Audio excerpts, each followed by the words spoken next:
এটি হলো দিল্লি টনকপুর জনশতাব্দী এক্সপ্রেস, যেটি টনকপুরের দিকে যাচ্ছিল, কিন্তু কোনো কারণে দেরাদুনের মধ্যে একটি রেলগেটের ওপরে এই ভিডিওটি দেখতে পাচ্ছেন যে ট্রেনটি টনকপুরের দিক থেকে পুনরায় দিল্লির দিকে পেছন দিকে ছুটে চলেছে খুবই স্পিডে, কমসে কম 35 থেকে 40 কিলোমিটার স্পিড তো হবেই।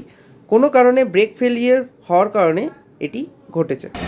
ब्रेक फेल गाड़ी के, स्पीड भी वही है। गाड़ी गेट बंद रखना दिनेश लाल,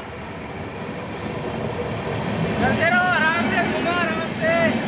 अरे ये भी अबे इसमें तो सब पैसेंजर हैं, पैसेंजर भी हैं, सवारी भी है भैया, सवारियाँ